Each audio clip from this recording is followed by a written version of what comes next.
Hi, Mona. Guess who can't hear you? Oh my God, I was just running my mouth. There I am. Oh my I God. can hear you. There we Oh, are. oh my God. I must have been running my mouth without introducing myself. Minority Reports podcast, you guys. It has been a long day, Betsy. What's going on with you? Sometimes what happens is that when I do my therapy sessions, which I do twice a week, Mm-hmm. stuff comes up that just totally blanks my brain out. It puts me in a weird place. I was wondering if you had a PTSD hangover today after last night's show because I listened, and I'm an assault survivor, violent attack when I was 9 years old, Yeah. and when you're talking about stuff, it can bubble things up. Yeah, I mean, I think possibly it had been that. It's interesting. I haven't had a nightmare in a very long time. And I had a nightmare last night and I woke up exhausted and my brain felt like it was like scrambled. It just felt so strange. And I was just like, why did I have this nightmare? This is so bizarre. And I think you're right. I quite frankly didn't even think about the fact that I think I've talked about this trauma so many times that I thought that every time I talk about it, it takes the power away. But Yeah, and apparently to not. give context to any of my friends who might be tuning in, do you want to tell them what, or do you want me to? Yeah, no, go ahead, go ahead. I don't want to take time away No, from you do because I because that's want to what talk about you. Mona's one of the most interesting interviewers I've heard in a long time, and I love that she just jumps from subject to subject, from guest to guest, like seamlessly. And last night you were Aw. talking about the uptick in attacks on Asian Americans and Yep, Asians in America, yep, and you recounted a time where you were attacked by a random woman yep, who was calling you a terrorist and yep. ended up beating you up, who you tried to Yes, take to court for a yep, hate crime, yep. and they rejected it because there was no audio on the That's video. correct. That's Which correct. was, I honestly, I just wanted to go over and do her in last night. I was fit to be tied.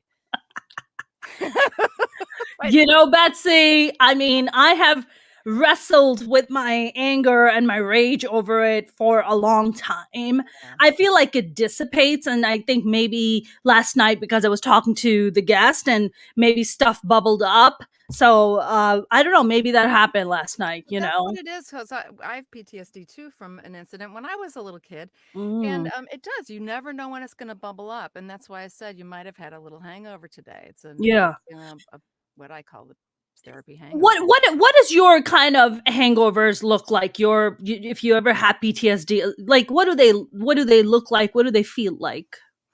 Um, I I would describe them as sensory overload will happen much more quickly. Like I just need to listen. I need to do things that are tactile and not get Mhm. into my head space, but play in the dirt, Mm, garden, just do very simple, basic self-care, and yeah. feel like it's an accomplishment to rest. Does that Yeah. make sense? Or it Yeah. could be very little, just enjoy something sensory, a cup of coffee, just to really, does that make sense? Something Yeah. tactile, but Yeah. not getting away from it. Don't run it, not running away from it, staying with it, Yeah. but not being overwhelmed or feeling like defining being productive the way it's often defined. Yeah, I mean, for me, Betsy, I feel like there's this overachiever in me that's constantly is just like you gotta go, you gotta push, and you gotta push, and you gotta keep working, you gotta keep doing. And I think when you have that PTSD hangover you're talking about, that's like the opposite of what you should be doing. Like, no way should you be like pushing yourself hard. It's like Mm, you gotta just kind of sit back and be like, okay, there is a lot of trauma that my body is recalling, and then I gotta honor it. Like I gotta mhm, listen to what is it telling me. So I think for me, what happens is, like you said, the tactile stuff. I think for me, I'm not kidding. Like when I have PTSD hangovers, I just sit in one place and I can't get up. yeah, I'm just like stuck. And I'm like, I want to get up, but I don't know how to get up, yeah, yeah. which is it sounds bizarre because I'm such an Mm, active, like when you talk to me, I'm like just such an active animated person. But it's like when that stuff sinks in, I almost feel like, I feel like a 5-year old, it's the part of ourselves that didn't get taken care of, Yeah. and it needs us to wake up and take care and parent ourselves, and That's staying in bed and, you know, yeah. Yeah. Yeah. sucking your thumb is Yeah. a fine, productive thing to do when you have that kind of hangover. Yeah. Betsy, this assault that you just referred to, are you comfortable talking about it? Sure. If not, we don't have to, No, but no, I'm can totally we comfortable. It will uh, probably it usually ends up making other people uncomfortable, but not me. I'm fully integrated. okay. Unless something bubbles up, and if it does, you'll know, and I'm okay with Well, not I don't knowing. want you to have a PTSD Oh hangover, so, god, no. No. No. you know. But yeah, I would love to. I would love to. I feel like I don't know how it is for you, Betsy, but for me, it's like the more I talk about my trauma, I feel like the less power it has over me. That is So, true, and yeah. especially so what happened to me when I w well, few things happened to me when I was a kid, but the one that I'm speaking of in particular is I was attacked at knife point at age 9 by 2 strangers after school.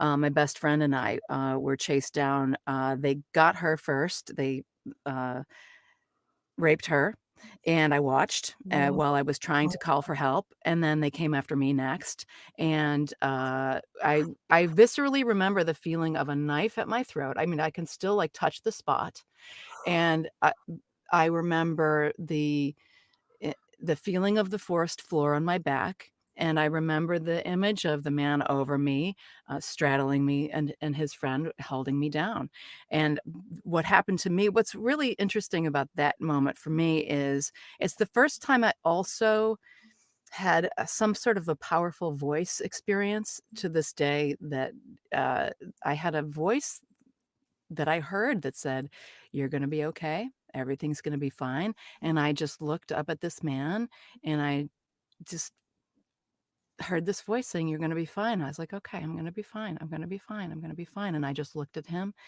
and as he was getting ready to do what he was going to do to me, he stopped, and his face changed and became very soft, and he said to his friend, "We need to go. We don't have time for her." And they ran away. Wow. So PTSD is not only having the attack, but being witness to my friend, and also coming home and having nobody call the police. I So, I don't understand. What do you mean nobody called the police? I don't I understand. got home and, as a kid, age 9, at least when we were kids, I didn't know the word rape. I learned that later. I didn't know sexual assault. I didn't know what sex was. I was a little kid. So when I got home and I was visibly shaken and was asked, "Are you okay?" I said, "They beat up." I'm not gonna say my friend's name. I said, "They Of beat up course. my Yeah. friend," and they said, "Well, are you okay?" And in my child's brain, I was like, "They didn't beat me up, so I'm okay." So they didn't Mm, no police were called, and, when I was later in life, in my 30s, is when sort of the PTSD started happening. I started having flashbacks and attacks. I always remembered the attack. I never remembered telling my parents. So part of that trauma was, that wasn't taken care of, and I didn't feel taken care of, obviously, otherwise I wouldn't have suppressed that memory. of But course. once it all came bubbling up and I talked to my family, I found out, oh, they did know about it, and that's the memory that I repressed. Yeah. Wow. So, anyway, Wow. that's the one, and there were it was an interesting, time. I look back and I had a happy childhood. I mean, this didn't stop me from being a happy kid. Yeah. Kids are resilient, and that's why I do work with end of life people now. I've been doing hospice volunteering for 25 years. Wow. My dad had a gun pulled on him in front of our house when I was a kid. Wow. My sister was sick, so I had she had a very serious illness, and we didn't know if she'd live or die for many years. So I had these experiences, but as a kid, I didn't know these were unusual. It was just, I had a Right. I had a great life and a happy childhood. It wasn't Right. so when you talk about these things, I'm not traumatized by them. In fact, I find that they're part of the fabric of what make you who you are, and Right. I call myself a radical empath because of these experiences. And Yeah. it's very popular to say, "Oh, do you know if you're empathic, that means you had trauma?" I was like, "Yeah, it does. Yeah, you know, that's so And interesting you it's said that. okay. Yeah, that's so amazing, and that's what. By the way, thank you so much for sharing that. And Sure. it's fucking horrific. I hope those fuckers got run over by a Mhm. goddamn truck and then got lit Ah, on yeah, fire. But yeah, fuck, that's pretty heavy. And thank you so much for sharing that. And I'm so sorry you had to even experience that, and especially your girlfriend. Jesus, yeah. how is she? Do you keep in touch with her? No, no, and that's a piece that's really interesting. Also remember a promise she made me make is to never tell anybody. Mm, And I was one of those kids who you keep a promise. A promise is something that you do. I'm to this day, I'm the person who is really good at keeping confidentiality. People can pretty much tell me anything, and if they say don't tell anybody, I don't. And I never told anybody, and I felt really guilty telling my mom. I remember, like, as mm, the memories started to uncover, I felt really guilty because I told mm, my friend I would never tell anybody. mhm. So, Did and I she never talked about it again until it I started mean, coming. did she ever tell her parents, or did she ever tell anyone about Never that? talked about it again. No. That's a lot of trauma to live with. But, I yeah. mean, you know what it is, Betsy?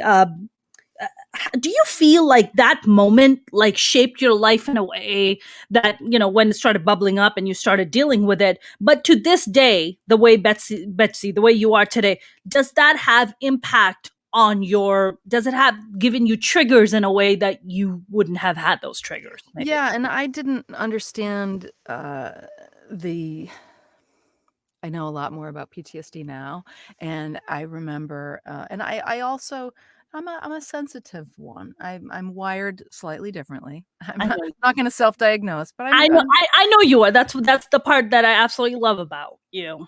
and, so, um, the exaggerated startle response, anybody who knows PTSD, there's this thing called Yeah. exaggerated startle response, which means, like, I just thought I was a terrible passenger in a car.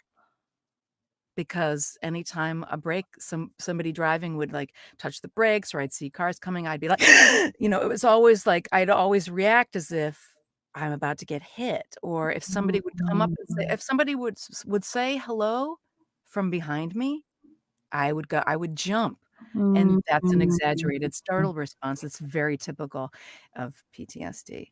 Mm. And you can look at the laundry list of symptoms I had. Yeah, I had them all. yeah, Um, so and it wasn't until more recently in life that I went through EMDR treatment, eye movement yes. desensitization, EMD, just Are reprocessing, reprocessing, yeah. and, and it was super successful. It was the Mhm. first time in my adult life I did not have an exaggerated startle response Amazing, when amazing. somebody came up from behind and said hello. That's amazing. Yeah, so people just thought I was weird, and I still am weird. I'm just a Listen, little less weird. Betsy, weird people do great things in life. That's my philosophy. I'm sticking to it. I feel like maybe sometimes people look at me as I'm a weirdo because I think sometimes people invite me out and I just don't go, and I'm like, no, I'm fine. I'll just be home. And I think I know where that comes from me. For me, it's about safety because uh I've always been physically violated. Because I've talked about it a great deal about growing up in a very physically violent household. So from my mom to my dad to my brothers, like everybody literally took turns beating the living daylights out of me. So I think there's just so much about safety. So my brain automatically goes in, what how can we stay safe? How do we stay safe? Like, I don't, even though consciously I'm like, I'm fine. Subconsciously, my brain is like, nope, not feeling safe, not happy right now. Stay home, Yeah, isolate yourself. And you're like, what the fuck? Like, why am I isolating myself? I'm an adult. I can take care of myself. What the hell? and You know? yeah, and then people will think what they think. They think you're antisocial or what have you. That's right. We just have to make peace with ourselves and trust that those who truly want to get to know us, and we'll be the ones that come through, and Yep. vice versa. Yeah. But Yeah. I'm the same way. I don't like crowds. I'm the person, I will go to a party, and I'm the one who ends up in the kitchen doing the dishes because I need something to do. Small talk makes me freeze, and I don't think that's PTSD. I think that's, like, the way my neurology is Yeah, yeah, wired. yeah. That's your personality, right? That's your personality type, Like, right? "How are you?" is a very serious question. You're "How like am I? How am I?" I just, like, I've been existential since I was, like, out of the womb. you're like, "How are you?" You're like, "I need a minute to think about this." They're like, you could just say good and move I on." know, I did learn how to say "fine," but then it's like, you can tell I s I'm fine, and then it just sounds weird. I can't even say it. You can hear my voice, like, crunch. You know what it is? When somebody says to me they're fine, I'm I'm just like, like, "What's wrong?" yeah, 'Cause fine to me is what's wrong. If they say yeah, good, I'm like, "Okay, that's a satisfactory answer." But then when they mhm, say fine, I'm like, "What happened? What's wrong?" You yeah, know? yeah. Betsy, I wanted to ask you. I don't know where you're born and raised, and I would love to know where you grew up, and what kind of environment did you grow up in? I was raised in Cleveland, Ohio, Look a at that! a suburb of Cleveland, and when I was 15, just shy of my 16th birthday, moved to Chicago for the last 2 years of high school. Yeah, But so I'm from both places, so I was a kid in Cleveland, and I am thrilled about that. yeah. It was an interesting time to be from Cleveland. Um, And this incident that Mayor happened to you. Stokes was my mayor, Oh, one of the first Black mayors in the United States of a major amazing! city. It was a time when, what was going on in Cleveland, and the people like, was one of the first female journalist who was given an environmental beat, came out of Cleveland at that time. Wow. Yeah, Wow. Wow. So, so Betsy, this incident that occurred, that happened, that was in Cleveland, right? yeah, Because you were mhm. growing up.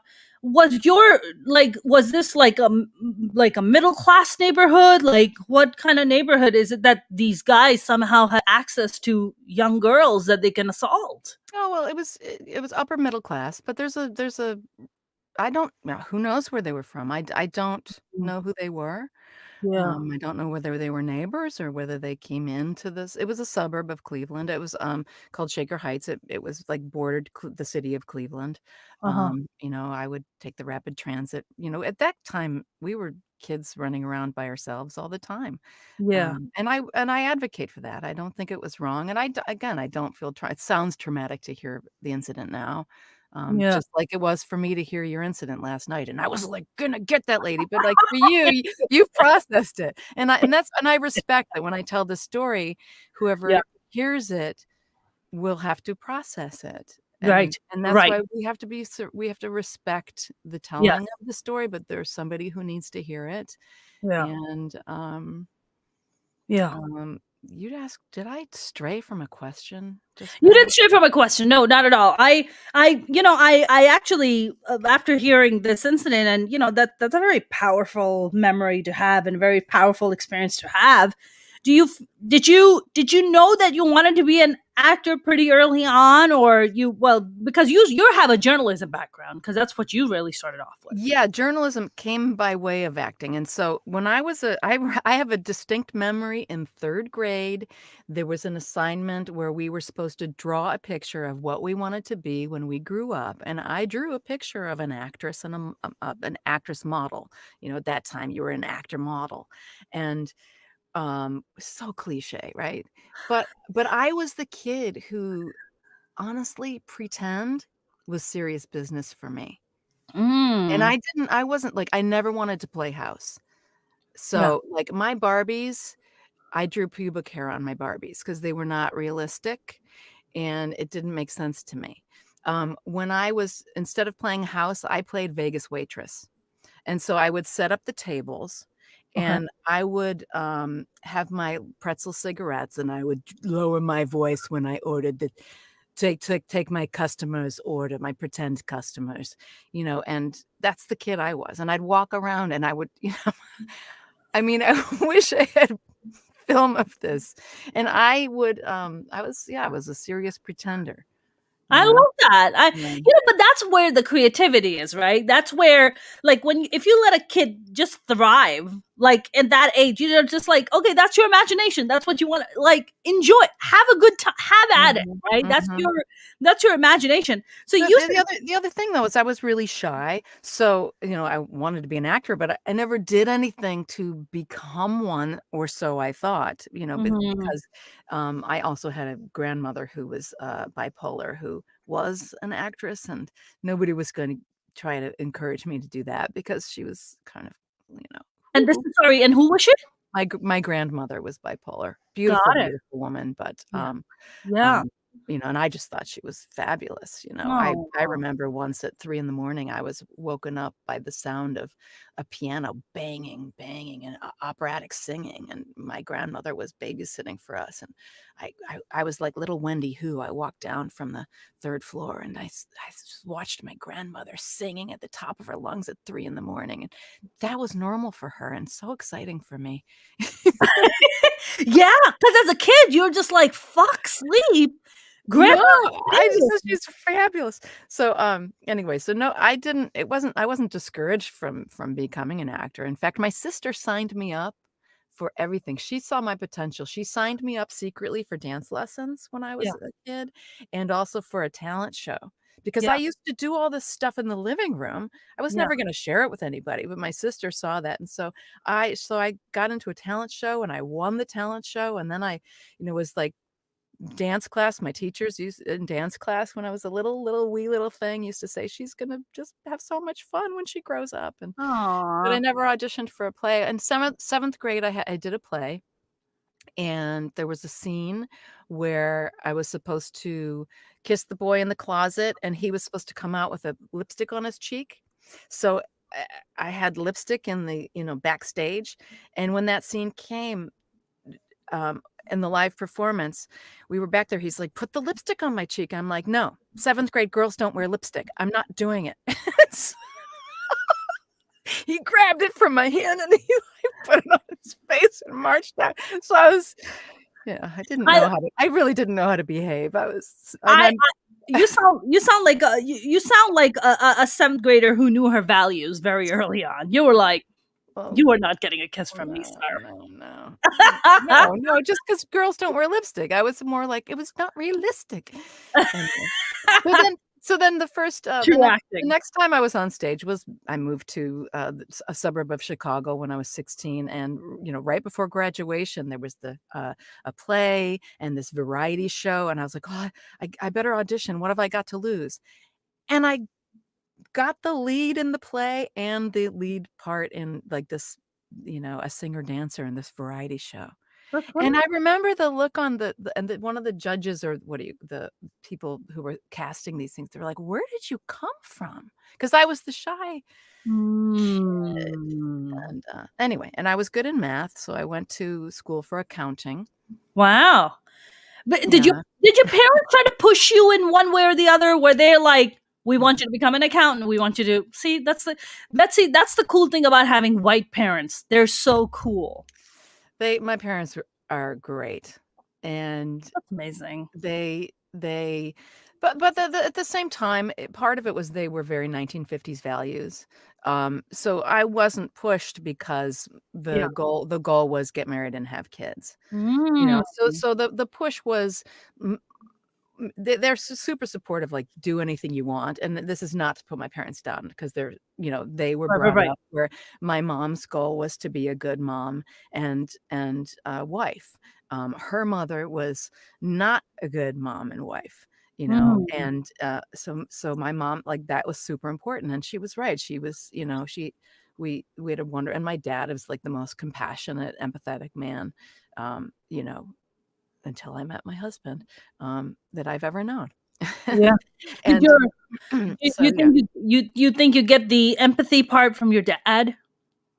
And both my parents. My mom has a childlike sense of wonder. My dad has a super caring nature, and from a Mm. little early age, my dad was a volunteer, and I remember I didn't even know he was, but I remember once we were, like, in a rare night out, we were going to dinner because we always ate at home.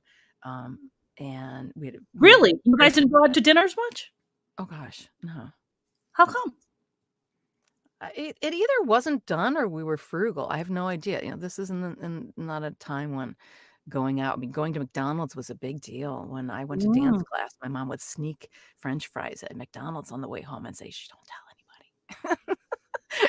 So one time we were going out to dinner and we arrived and it was like a banquet and they were honoring my father for Oh, wow. the work he had done to help uh,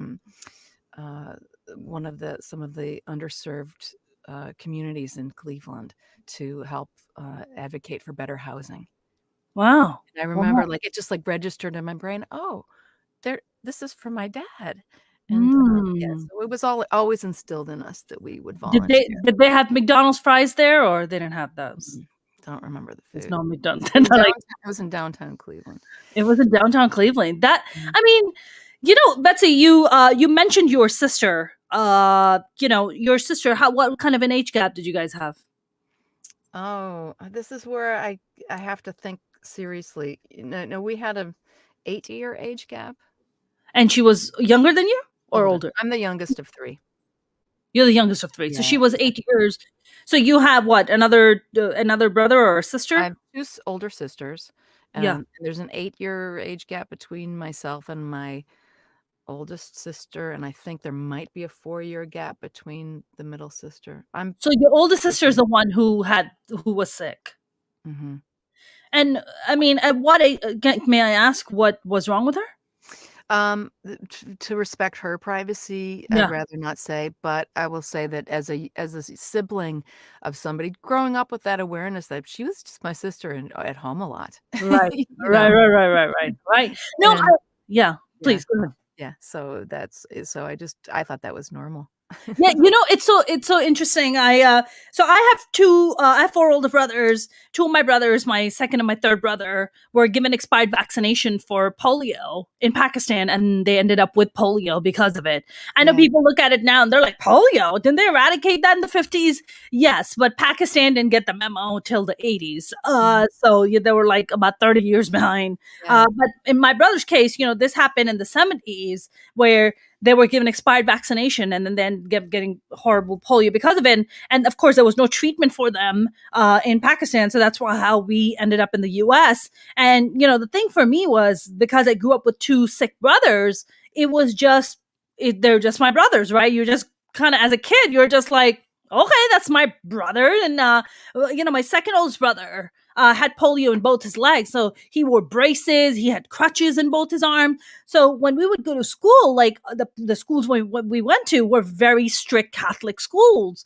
And, they would give us a shit ton of homework and you had to carry all your books on your back. You didn't have locker rooms the way we have them in high school here. You brought your books in and then you brought your books back. Like that's Mhm. what you did. But if you're on crutches and you have, braces in your legs, it's hard to have giant bags on it's hard to have a giant back on your bag on your back. So we as siblings would take turns, right, walking my brothers to their classes because we all went to the same school, and we would walk them to their class. And I remember this. I just always remember being very, very protective of my brothers. Did you feel that way, as even though you're the youngest? No, because I it wasn't that way. It was just, uh, my parents were really good at hiding the stress that they were under, so I didn't know, unless there was an episode, like, that was dramatic, I wouldn't I wasn't aware, Mm. and, I mean, I was aware that she was in and out of hospitals and as part of a human subject, there was urine in the refrigerator, so I had a phobia of drinking apple juice because I was, anywhere I went, the association, but, Sorry, uh, why do you have urine in the fridge? part of the human subject is you test urine every week. Being if you're in a experimental, I see, I see, I see. yeah, situation where, Got it, it's something rare and you end up as a human subject, then got it, they would test that. got it, But yeah, got it, so I don't, got it. yeah, and anyway, and she ended up Yeah. being okay Thank eventually. God. Thank Eventually, God. so I don't want to, yeah, and she's Thank God fine. for that. I mean, thank God for that. I mean, that's amazing. Now, are your parents both around? Yeah, they're still alive. They live in a suburb of Chicago, which they were high school sweethearts. They met when they Oh, were sophomores in high school. Betsy, we don't Mhm. hear those stories anymore, Yeah, do I we? know, and they're still together. That's amazing. I Mhm. mean, your I know that your husband is he's a very established artist. I wanted to actually ask you, did you like when you have a father who is like so amazing and empathetic and lovely and amazing, does that also program your brain to look for a man just like that, or are you trying to I don't know, are you trying to go in the opposite direction? What I happens? I will say this. So, this is my second marriage that I'm on. The first time I met my first husband and got together when we were 21. Well, I was young. 20 21. I was really young when I met him, 21, Mhm. 22. And, um, I never and I since I was working full time at that time, I never did the dating. So I kind of went straight into professional life and getting married, and I never really dated around. I mean, I had a high school sweetheart and I had dated a little bit in college, but then I went straight into the workforce. So it wasn't until I was after my divorce that I dated for the first time as an adult. And Mm. and that was such I remember I needed to sow some oats, some things that I had to tick off my list. My What bucket thing? list. What's the what's the I was fucking list, I was Betsy? raised very seriously, you don't have sex till you get married, and Shit.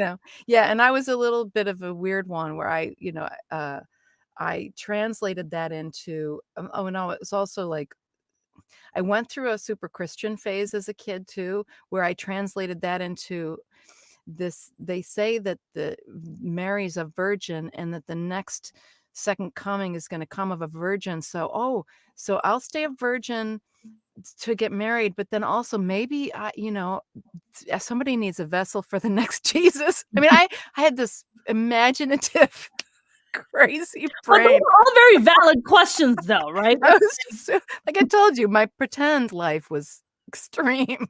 I was the Vegas waitress who might be the vessel for the next second coming. Well, the second coming. That is Li like, listen, I listen, know.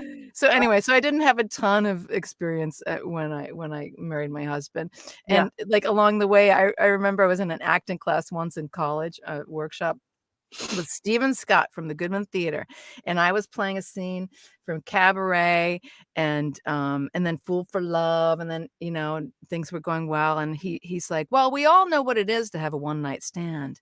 And the class is all nodding, and I'm like, I don't. And I was married, and I remember thinking at that time, I remember thinking, "Well, if I ever get divorced, I need to have a one night stand." Like, Nightstand. so it became Yeah. instead of, like, being a natural thing, it was more like, "Oh," so I had this, like when I finally did get divorced, I did have a little bucket list, and I'm like, "I need to do this, I need to do that before I get married again, if I ever do," and I really didn't want to again, when you Yeah. first get divorced, you're like, "Never again." Yes. So, yeah, so So you met where him was I going with that story? Oh, how dating. So what I did discover is, like, even, like, all these every person that I had dated when I was, like, as a gay divorcee, um, was wonderful. Like, I met the greatest people, so I think my radar for not so good choices is strong. because you have a good role model that you grew up with. Yeah, so everyone like, anybody I dated was just wonderful. It just we just weren't the puzzle pieces Compatible. in the end, Right. or I wasn't ready to, Yeah. go give it a go, and even when I met my husband, I wasn't necessarily looking. That was a and it wasn't a date, it was just we sort of fell into it together. That's Mm. amazing. Yeah, yeah. Yeah, that's not Hmm. my experience, Betsy. I let's just say that I had no radar for the longest time. I was just like, "What? You like me? Let's be together." Mhm. and I've eaten a lot of shit because of it, and I've went out with a lot of losers because of it, who have hurt me time and time again. So I think the reason I was asking you that question is because I have certain girlfriends who have great dads, amazing fathers, and they struggle in relationships. But Mm, then there are people like yourself who also grew up with a great dad, but you kind of in a way didn't struggle with its relationships in the sense that your radar is strong. Like you can find out if somebody's good for you versus somebody who's not good for you. Your bullshit radar is really sharp. mm-hmm. But my bullshit radar is I'm still developing. It's under construction. So Well, I'm still working on it. I'm yeah. not. I still have to kind of refine it a little bit more. It needs a little bit more work, and that's the thing, right, Betsy? I feel like with guys, it's just like even if you didn't kind of have a good mom role, your maternal, your role wasn't that good. There's always that one woman that will have fucking compassion for you to be like, let me fix you, let me Mm-hmm. repair you. But Mm-hmm. I feel like men don't reciprocate in that way. Men don't usually are like that empathy, that kind of like, let me take care of you. Like somebody has fucked with you and let me try to unfuck some of that bullshit. Mm-hmm. You know what I'm saying? I don't know. I don't know. I think any guy who has I don't I think I just had a good radar for this one's don't don't don't respond to this one. Like I did internet dating a few times. Yeah, that was on my list. Like try that. And I could always tell like within the first like one text and then call me. I don't want to I'm not a Yes, texting is not communication. that's correct. Apping, no. That's right. You can put together all sorts of words, but I want to hear your voice and hear what you sound like. And so it'd be like, and you can tell a Yeah. lot. Yeah. I mean, Yeah. when you met him at 21, when did you get divorced? At what age? I, hold on, when did it, 39? Oh wow. So you were together with him for a long. We were together 17. So I met him when I was Wow. 22. I'm fuzzy with numbers. I have to be honest. No, no. I mean, no, the reason I'm asking you this is because then going back into the dating world, because the dating world has changed so dramatically, then you're just kind of going out into the world and you're just like, well, before we just met at a party or at a wedding or at a Mhm. funeral, and now I have to go online and like swipe right on people and like talk to them through an app, and maybe they're catfishing me. What the fuck is a catfish? I didn't know what catfishing was because I've been catfished like twice. What's I don't know catfishing? what that was. Oh, you don't know what so catfishing is I've heard it, someone but I forget. someone pretending to look a certain way, but then you show up and it's not that person at all. Oh, okay. Like they're like Yeah. totally lying about their looks, about their job, about where they live, like their lifestyle, everything. It's all made up. It's all bullshit. Yeah. Yeah, I don't know. I met my first husband on a blind date, so I didn't know what he looked like. Yeah. Nothing. And I felt like, well, internet dating was just a little modern version of that, sort Yeah. of. Yeah. Um, and yeah, I remember I was still. Let's see, we weren't quite divorced yet. I got a tattoo on my 40th birthday, and so we got divorced. I got divorced when I was 40. Wow. Wow. I mean, that's such a different world to be like, whoa, at 40, you're just like, gosh, I have to go back into the dating world. Like, did you dread it? Were you scared? Like, what was that like for you? Yeah, I've always had a life as an adventure attitude, and I just find everything curious.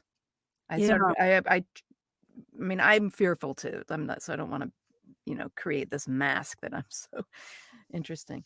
But Yeah. no, I approach most things with a sense of curiosity and wonder first. I tried to. So I approached I wasn't really opposed to dating, and I certainly didn't want to get married again. So I just thought it's an adventure, and I'll try it. And the first person I dated was my massage therapist. What? I hope you got free massages out of that Oh at god, least. it was so perfect. It's like, I don't it's what I needed, and God bless him. He and I was the I lived life as a we for so long that's I was it was just so natural that, like, this guy who was he wasn't a swinging single, but, he certainly wasn't interested in a we, and it was so natural for me that he and I had a nice time that was a good gentle, way towards my single life. That's a massage therapist that gives you a happy ending, and it's totally welcomed, and you don't Yeah. have to pay for it. It's wonderful. No, it was great.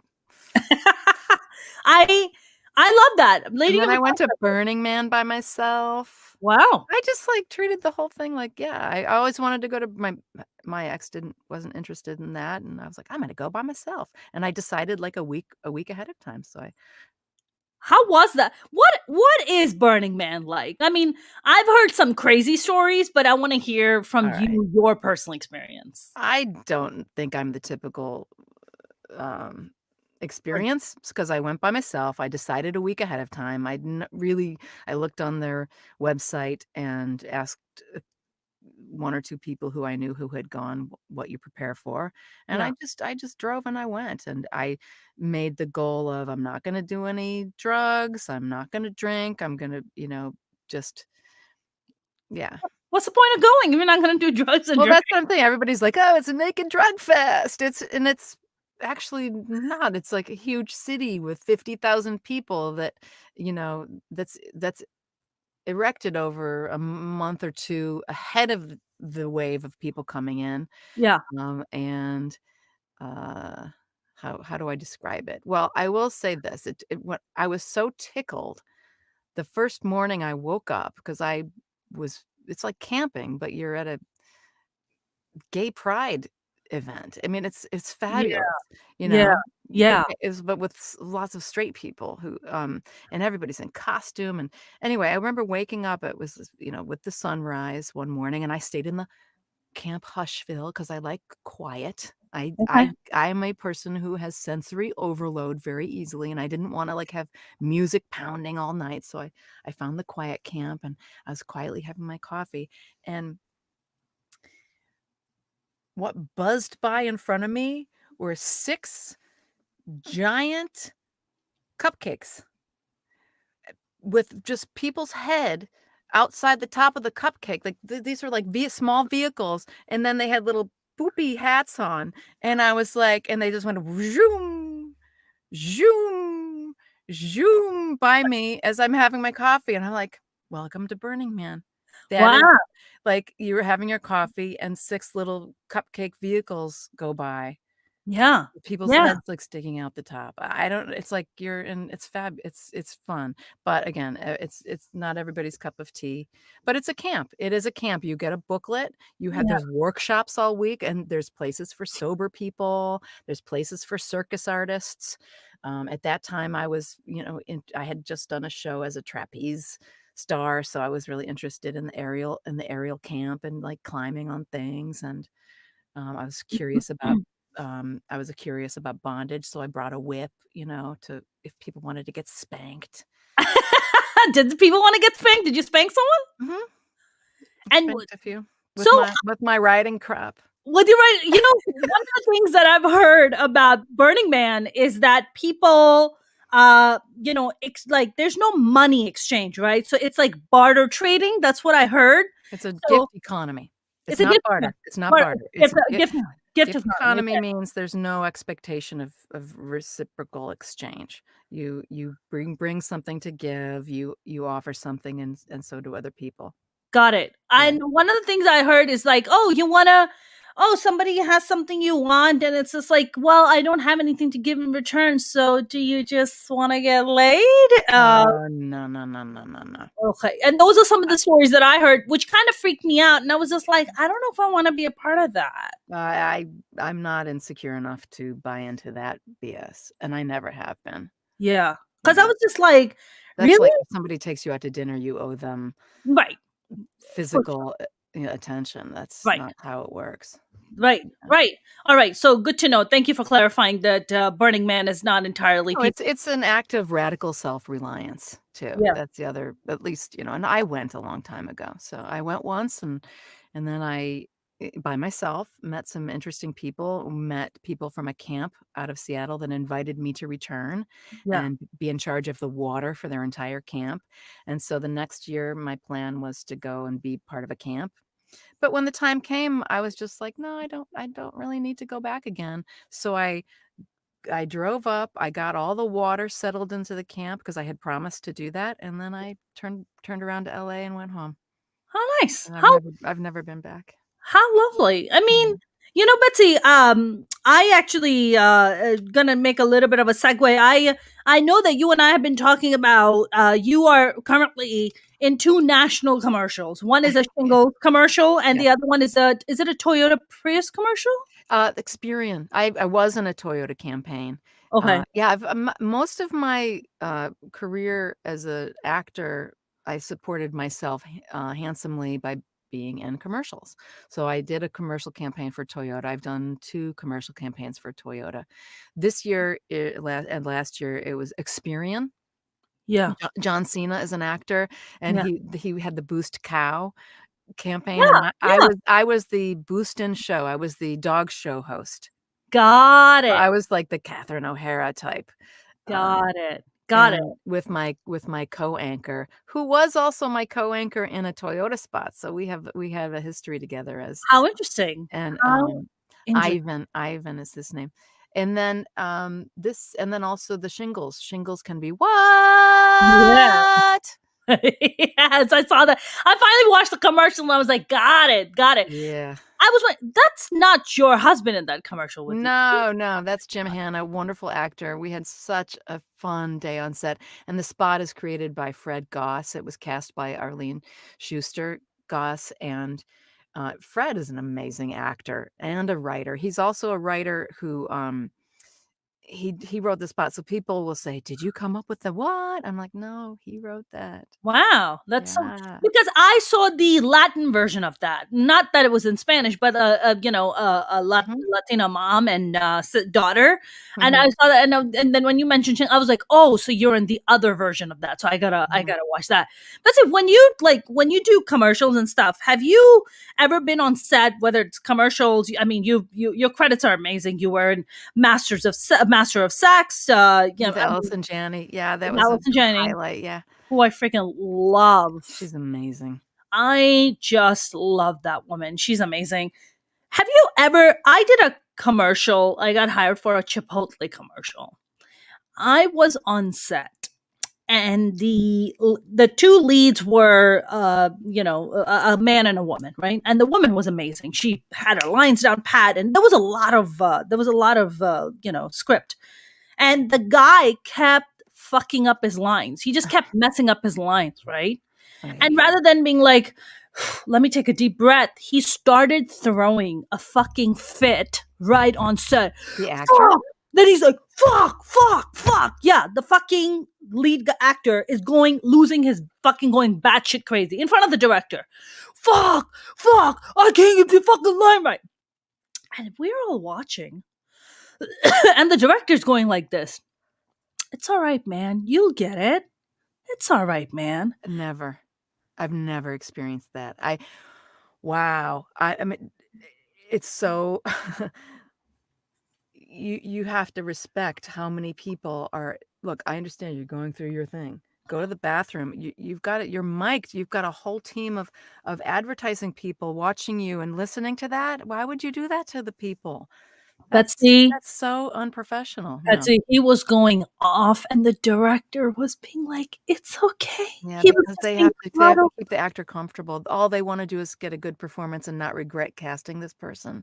Yeah, So much that's so expensive. There's so much time and thought and money's gone into that one moment, and that's how he behaves. Just I and mean, you know what I the have funny compassion for everybody involved, yeah, including the actor, because, nobody told him. Mm, Betsy, is it that nobody told him? Because I looked at the female lead. She was she was fucking on it, man. She was just knocking it out. Not once uh was the director was just like, "Are you okay? Are you all right?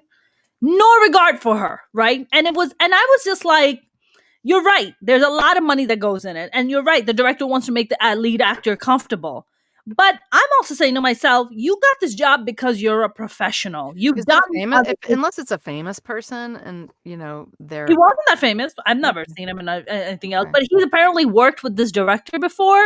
Mm, And I just felt like that was the most shittiest broy fucking move he could make. Cause I was like, mm, imagine if the female lead was throwing a fit like that. They probably would have just fired her ass on the spot. Be like, sorry, don't have tolerance for that. mm, Goodbye, you know?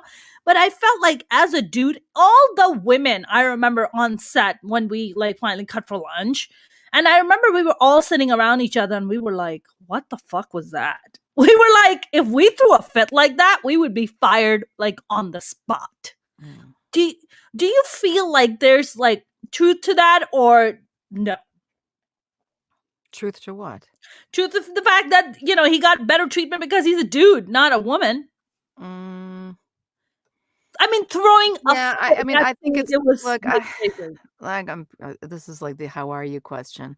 It's something I'd give. It's easy to say those things, but I do think, women are certainly judged. It would be it would be perceived as way more shocking if a woman did it, mm, but I don't see how if they weren't friends, like he can't get I don't know the spot, but yeah. They never if ran if the if commercial, by if the way. he was expendable, Yeah. then he wouldn't have stayed, I don't think. Man, woman, or Yeah. horse, it doesn't matter. Like, that's Mm, not that's not yeah. bueno. I mean, the way he was saying, I mean, I'm sorry it never aired. it never That aired. you needed that money, girl. I saw man, it would have been it would have been a national commercial. I would have like made bank on that. But Mm, even just for shooting for like what is it, 2 days we were there. I mean, I made a chunk of money on that commercial, and it was nice. But I think what I really like, what took me back was I was like, I didn't know you could behave like that. I thought that you had to be like Tom Cruise or Brad Pitt or Julia Roberts to get away with that. I didn't yeah. know that you could be a commercial actor who nobody really fucking knows is like throwing a giant fit in front of everybody and he's being coddled by the director. I think that's the part that really threw me off. No, I've never I did experience once. I was on a TV show, and I don't wanna say what it is because I don't wanna put people Yeah, down, but nor should you. Yeah. somebody playing my husband in a TV show, a scene, didn't know his lines, and we had been in the trailer, like, all day, and this was a short scene. He could have easily been working on his lines or run lines with me, and we got to set and we were in our trailers. He also didn't know he didn't understand the scene. He had not read the script. So I had to explain to him that he's like, "Why am I saying this?" I'm like, "Because of the thing." And I don't want to give it away. No, of course not. I don't have that many credits. You can go to my IMDb page and figure it out. But and he didn't, so I explained to him what the show was about and the premise and why he was saying what he was saying. Then he's like, "Oh, okay." And then we get to set. He doesn't know his lines, and it's a very overlapping kind of thing. So you got And another lines. where I'm supposed to sort of yell at him, and then I would like have my like, "Ah," and he'd be like he'd stop talking. And Wow. and the director came over, he's like, "What's wrong?" And he's like, "Well, she's yelling at me." And I'm like, "No, it's my character. I'm supposed to." Wow. And so I was like, I don't know how people Wow. work. Sorry, is And this person I just I don't work that much. I don't have a theatrical agent. I have a commercial agent who occasionally I get some theatrical jobs, auditions through, and I have a manager. So yeah. I've been very lucky out in Los Angeles. Yeah, prior to LA, I did a lot of movies in Pittsburgh when I lived and was working as an actor in the Cleveland and Yeah. Pittsburgh area. Um, and since moving to LA, like, I would never show up on set and not know my lines or misbehave, Right. you know? Right. I Uh, just don't understand it. sorry, and sorry, and yeah, of course, you don't have to reveal the person. Is this Mm, person famous? This no. person who's playing your okay. I mean, Wow. Like, if he's in a TV show now, I wouldn't know it 'cause, there's so many new shows now, I don't keep up. I would have to look him up and see. I So, mean I mean, I don't think he's that's famous. some confidence, Betsy, to be not even be that established and be like, "Yeah, I don't have to memorize my lines and just show up and expect everybody else to fucking just pick up the slack." But he wasn't swearing, he knew that. He knew that he knew that he was screwing up. Amazing. But he tried to blame it on me for my character raising her voice. I'm like, "Oh, no, no, no. That's You're like, not "That's my fault." supposed to happen in the scene." Remember we're acting? You remember that part? Yeah, Remember we're actors? yeah. Wow, Betsy, that's incredible. Betsy, when people are not in the industry, as we say it in LA, there's a lot of myths and bullshit that's out there. I remember when I was 18, I came out of my artist closet to my family, which was a very big deal because good Pakistani Muslim women don't become artists. Mhm. Because, as my brother told me once, he's like, actresses, he was like, "You mean you want to be a prostitute?" That's what he told me because he thinks Yeah. actresses are prostitutes. So that's a fucked up perception. Well, some would say we And I'm are like, I think selling prostitutes make a ourselves. lot more money than actresses do, but way more. And I remember him saying that to me. I'm just like, wow, what a fucked up perception on creativity. What a fucked up perception on artists. But and I remember my mom asking this friend of theirs who were trying to be writers or directors, and the first thing my mom asked them was, "Does she have to do nudity if she becomes an actress?" That Oh. was a big deal. Like, does she have to be naked in scenes? Like, that was a big deal. Was that something that You you kind of had to go through or went through, or what was I your thing? so, yes, I have been nude on stage. I haven't been Really? nude have I been nude on film? Wow. I am in a hit book from Burning Man. Oh, wow. What does that mean? I Hit book. said that publicly for the first time. Yay! On the Minority Reports podcast, people. Somebody saw what was happening between my belly button and my upper thighs and said, "May I take a picture?" Wow. And, I said and I saw his portfolio, and I said, "Yeah." What is your face in it, or is it just No, no, it's a hip book. it's a hip book. Hip, HIP, hip book. Mhm. I didn't even know that was like a thing. You're in a hip book. How interesting. In a hip coffee book. I should get that.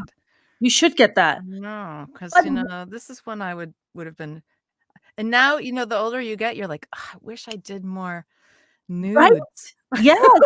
Yes. Especially when I was doing Yes. trapeze and, my body looked so good then. Good. Exactly. But so what was that first show that you had to be nude on stage, and was that absolutely fucking horrifying? Steppenwolf Theater, I, uh, understudied Orange Flower Water. This is a world premiere or at least a yeah, I think it was the world premiere. And, in that play, there's a scene Mhm. where this, woman changes from her clothes into her nightgown discreetly towards the back of the stage. So while she is naked, um, it's very discreet, and she's just changing to go to bed. Uh-huh. And my parents and I was studying Molly Glenn, who's a wonderful actor who sadly passed away. Um In a tragic bike accident, Wow. freak weather accident. Anyway, so my parents came to see the show, Mhm. and after the curtain came down, my dad whispered to me, "It's only 8 seconds. Don't worry." I'm like, "What?" "W The amount of time you have to be unclothed is 8." He counted. That is that is not so adorable. Okay, so that's the first time, Holy shit. and I was the understudy, I wasn't, he was just, like, anticipating that it might happen, and Wait, then wait, did he know ahead of time that you were gonna be No, he didn't know. no, he knew that I got the understudy, and, you're there at But not the Steppenwolf is nudity by the part. way, Steppenwolf Rick Snyder directed that play, and, um Christian Stolte, who's in the Chicago Fire, was in it, and, it was a wonderful experience. As an understudy at Steppenwolf, they treat you with such respect. Rick Mhm. Snyder would bring you in, you were invited to any rehearsal, and there were conversations where he would welcome your ideas in the process, which, Wow. I mean, That's gosh, unheard I of. That's feel so grateful for that experience, and that yeah. was when I first moved to Chicago from Cleveland, and it was my first theater job in Chicago. Wow. Anyway, so the second time, the second nude experience was I was playing in Ken Preston Ince's play called Beholder, about the artist Paula Modersohn Becker, who was best friends with Rilke, the poet, and the play is named after an epic poem he wrote about her after her death, Beholder.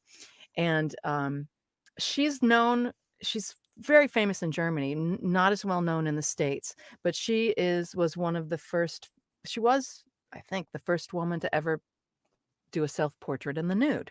Yeah. So there's these wonderful paintings of hers where she's, looking in the mirror and, she's topless. She's, from the waist up. She undraped herself to paint. And so in this gorgeous play by Ken Preston Ince and that Trapdoor Theater did in Chicago. It's excellent theater, and it won I was nominated for Best Actor, and it won Best Play that year of the Jefferson Awards.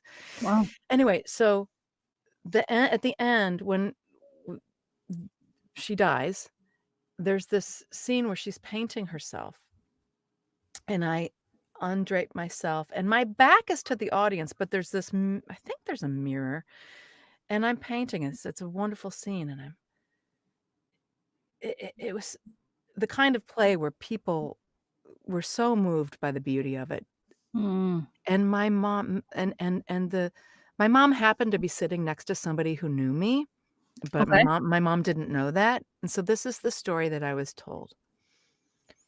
When the curtain came down, I leaned over to your mother to say how wonderful you were, and your mother said, "It's hard for a mother." Like, my mom my mom was, like, apologizing about me being nude for and it was one scene in a long Hilarious. again, one scene. Yeah, it's hard for a mother. Hilarious. But Yeah. you know what I was thinking about the previous nudity story is that when you must have been on stage and when you did the nude, the moment your dad saw you dropping the clothes, he looked down at his watch and then he just started counting so he doesn't have to look up at you, Oh, and it that's wasn't how he me, but knows. it wasn't me, it was the other actress. I was the Oh, he you're wa talking about he he was telling me how about many because seconds you were so, understudying. like, if I should go on, don't worry, it's only 8 Only 8 seconds. seconds. That's right. But for him to count it, I think he must have been looking down on his watch like 1, Yes, 2, yes. 3, 4. Oh, god. That is so great. Yeah. My mom was absolutely petrified that if I get into the business in the industry that I would have to be naked. And I was like, "Mom, that's porn. I think you're confusing. I know it's part of entertainment and God bless to the porn stars." But I was like, "No, I don't think that is no. What? Nobody's asking me to take my clothes off besides the horrible dates I meet on Tinder. Nobody's asking me to do this, okay? I assure you. I'm literally, because there's all these myths, right? It's like, oh, the casting couch. Oh, did you get approached by the director or the casting or a producer to be like, why don't you come hang out, trying to pull a fucking Harvey Weinstein on you? Like, why don't you come back to my hotel room or let's have a drink? I have. My husband did 2 films with Harvey. He did. That's right. I You don't have know if mentioned that to I me. know he's watching, but I hope it's okay I said that. You should have him on. Which movies did he do on? Oh, I would love to bring him on. Which movies did he do, Betsy? Are you hiding from him? Yes, What are you doing? this is me hiding it. See, the beauty that you We can can see still yourself, see it's like, you. I can hide, but I can see the frame, so I know. We can still see you, Betsy. It's fine. I told him to text me if there's anything I need to curb myself about. It's fine. You're No, fine. he did which one? The Englishman Who Went Up a Hill and Came Down a Mountain. with Hugh Grant. Wonderful film. Ian McNeice. Yeah. And It's funny, it's adorable. did your husband also produce it, He or what? wrote and directed it. He wrote and No, directed. Harvey produced it. Harvey produced, right? And who and what's the other project? I'll let him tell you that story. Well, you can tell me the name of the project. He can tell me the story. That's someone else's story. I'm not sure that I can. Well, the name, not the story, just the name. I know. I don't know that I can. Oh God. Anyway, but yeah, he's got great stories. I would love to bring him on, and I would actually love to have both of you on again. That would be a great conversation. Finding love later in life. Yeah, exactly. I mean, two weirdos. I love it, Betsy. I'm swimming now. Oh, now that I can see myself, I'm just going to do some. It's interpretive dance time. It's, you know what it is, Betsy. It feels like your gummy is kicking in. Your gummy's kicking in. That's I don't take drugs. How come, Betsy? You know, I was very excited when it became legal, and so I have gummies, but I don't take them. And anytime somebody came to town to visit, they would buy marijuana, and I have a drawer full of the visitors over the years who couldn't fly home with it. Yeah. And I thought, because I did smoke pot when I was in college and high school, but nah. And it wasn't as good back then. I get paranoid. Oh, do you? But it wasn't as good back then as it is now. The strains now are fucking fire. Yeah. No, I do have this indica for if you want to go to sleep, but I don't know. I've never got into. No, not it. you, ma'am. Yeah, no. Occasionally I'll try it just to I'm a big marijuana person. I mean, for me, it's a daily intake. I know a lot of people are just. I mean, look, I got my mom into it. Like when my mom visits me, I mean, I make my mom and I get high together. It's great. I would like to. I wish psilocybin was legal, because that's what I would. Aren't all drugs now legal in Oregon? Yes. So maybe suggesting I move to Oregon. Well, at least take a trip. I don't want you to move there, but just go get your fix and then take a double entendre. That's total double entendre for sure. Total double entendre.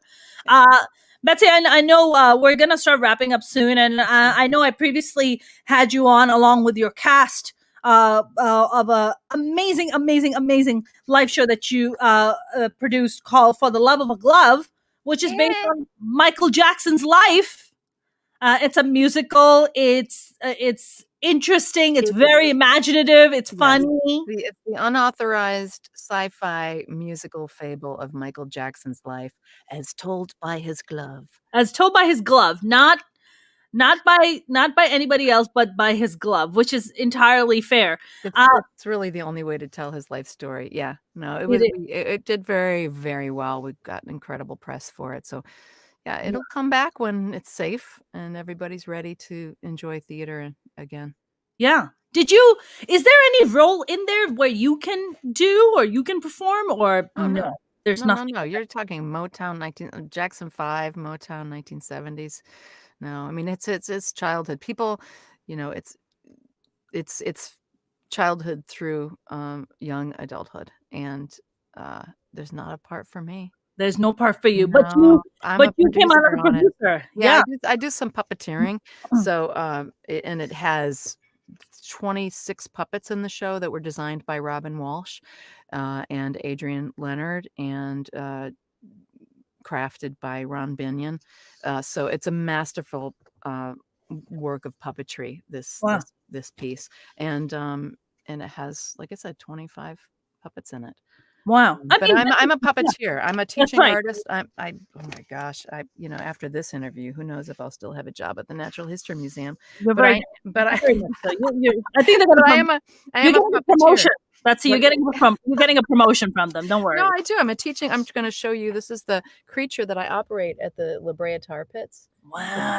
I'm inside of this creature. Wow. It's an animatronic Jim Henson creature, and I'm so that's why I got involved in the musical, is because I had a puppet vocabulary that I could help translate into some pre-production meetings Yeah. before they even hired, the designer, helping to look for the designer. So I helped introduce the writer-director, Julian Nitzberg, to a lot of the puppet designers and sit in Yeah. on those conversations and help steer that. Betsy, how do you even become a puppeteer? How do you even get into that? Do you go to puppet school? Like what?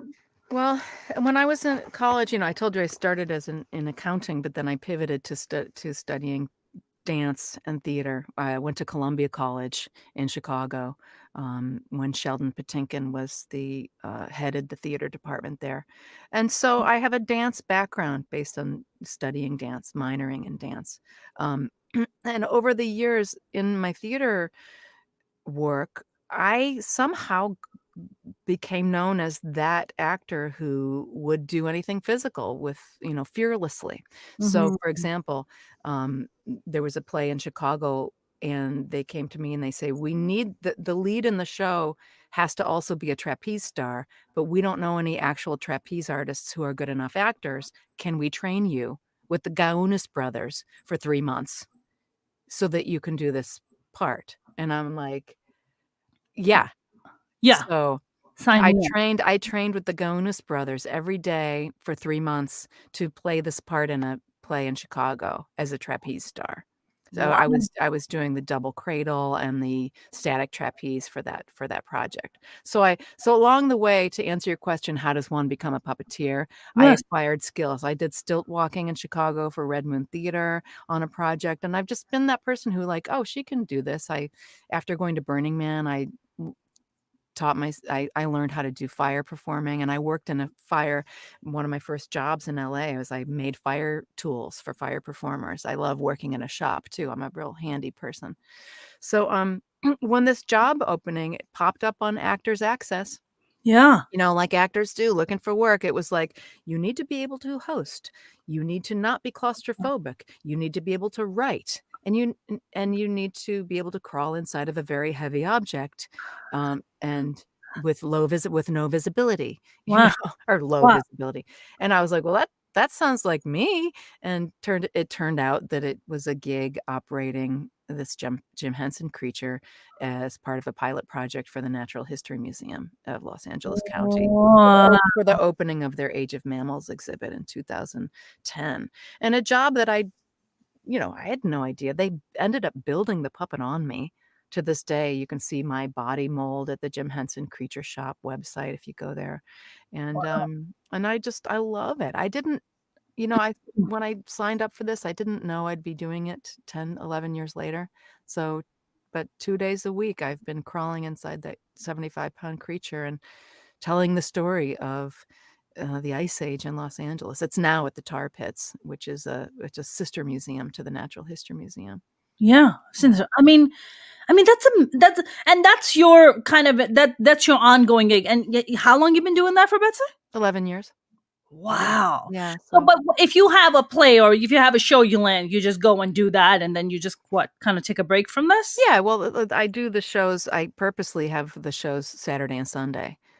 And I've always worked weekends. I used to be a broadcaster. I started in CBS News and then NPR. I've always worked weekends. I was a weekend Mm, news producer and anchor and for, both CBS and NPR, and now I'm a puppeteer on the weekends. I So love most of the acting gigs I get are, it frees me up to do everything else Monday through Friday.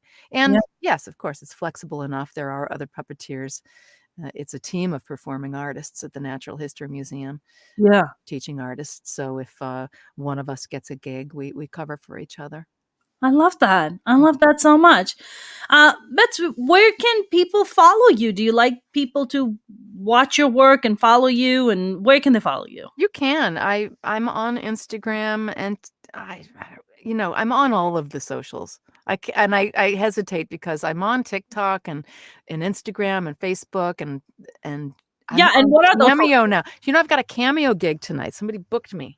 Oh, it's really? That's amazing. Yeah, the Shingles Lady spot's gone viral, and they've now got, like, a little fan base on YouTube, and somebody did, like, a fan re-rendering of the commercial. Anyway, so, yeah, How I'm cool. everywhere, and I nobody knows how to spell my last name, so I started calling myself Betsy Boo Bop.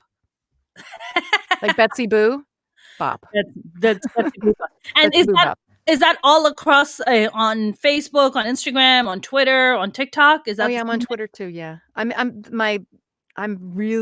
my game on social media is inconsistent. One day I might Listen, hire a social media manager and branding person. you have a heavy line costume to wear. I don't blame I'm you. I'm also very ADD, so, like, just like today, I posted something, you know, because we got nominated for 3 awards by the Stage Alliance, and I was doing a post, and I just like, it to me, that these things are excruciating.